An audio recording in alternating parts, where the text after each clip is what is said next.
Hey guys, Dwayne here. Wanted to talk to you today a little bit about deprogramming your kids when they come back from a vacation or extended visit with the ex or with the other parent, with a narcissistic parent.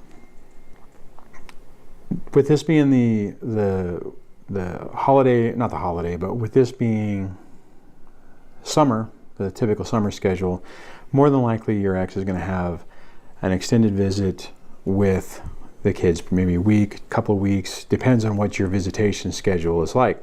Now, if you've already gone through this, one of the things you probably already noticed is when they come back, it's like a groundhog. I've talked about this before. It's like a Groundhog Day effect where things go back or you revert back and you lose ground. Visitation or extended vacations and visitation really are problematic in that regard, because your kids have an extended time with the other parent, and all the gains that you've made, they get erased. I mean, it's unfortunate, but it happens, but it's not as bad as you think. Okay, so the first thing, there's a couple of steps on this. The first thing is before your kids come back, remind yourself of the Groundhog Day effect. Just tell yourself, like the day before, just remind yourself that it's going to be that way. And the reason I say that is because it rolls into the next step. And the next step is, don't allow yourself to be triggered by it. If your kids are confrontational, or they're more agitated, or they're just stressed themselves, and things happen, or they say things, or they do things, or it's really apparent that they're trying to basically push your buttons or push your boundaries. On the first day, don't take the bait. Don't do it. Give them some space to acclimate back into your environment, and give yourself some space to acclimate with them coming back into your environment. It goes both ways. So I recommend that you give yourself at least a day. Now, in the past, for me, what I recognized that I was doing is they would come back, they would say triggering things and stuff like that, and then I would respond. Right, I would react. I mean, it's like reactionary seeking behavior. They're not necessarily doing it for the same reason why your ex is doing it, but just in the situation and the environment, it's just really complicated. So what you may have noticed is they'll come back, they will say things or do things, and then you will firmly fix your boundaries, which right off the bat starts a confrontation, and it sets things into negative things into motion. Now, you probably are going to have people who are going to tell you not to allow them to do certain things. Don't let you have to set certain boundaries. And in a normal situation where you have your kids, yeah, you're right. You do need to set boundaries and stuff, but you also have to be mindful of what you're going through and what they're going through. Okay, so you have to give them a little bit of space, because nothing good will happen, and all it's going to do is set you back. All the progress that you did make, by arguing or taking things away or setting firm boundaries that first day, it's not going to do you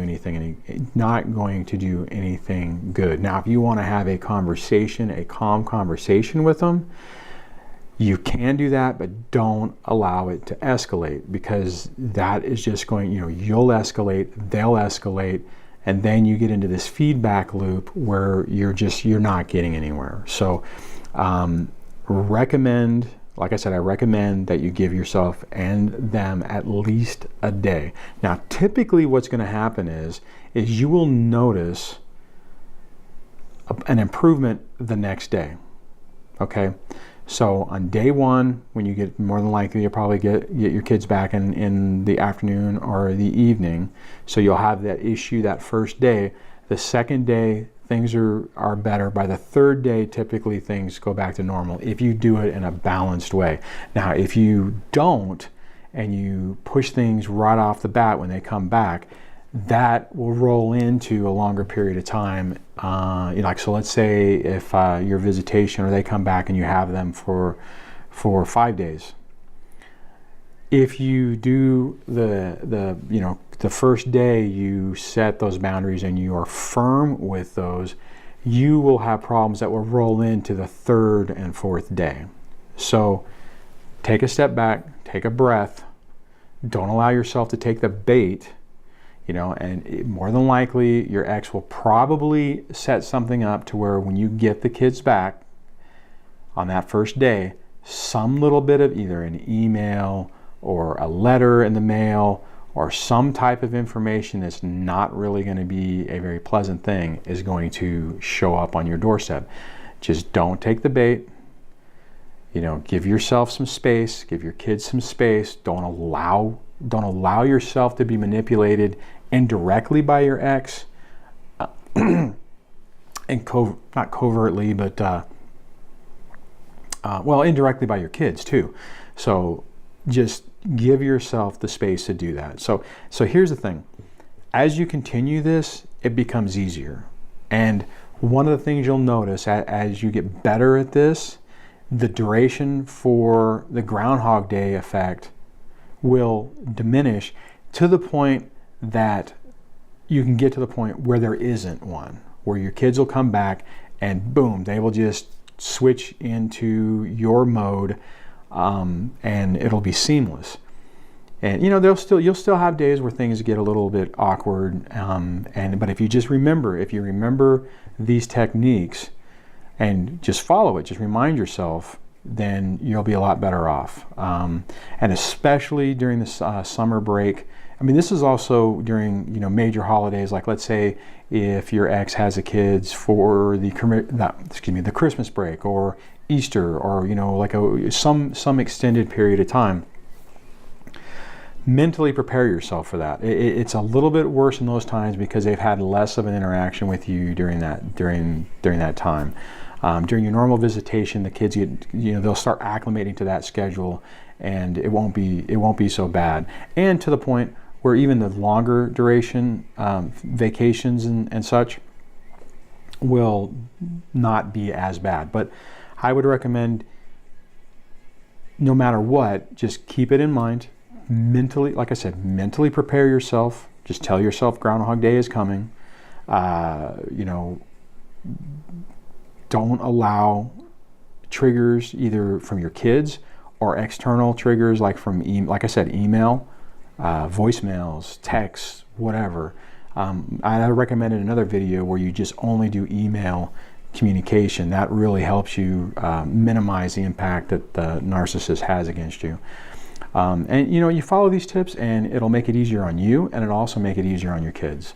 So I wanted to make a quick video about that. Hopefully you can take some of these ideas, incorporate them into your own life, and allow you to basically deal with these situations better for yourself and your kids. So on that, I'm gonna wrap this up. This was kind of a quick one. Hopefully you're having a good day. Hopefully things are going okay. Be kind to yourself, and I will talk to you on the next one. Take it easy. Bye.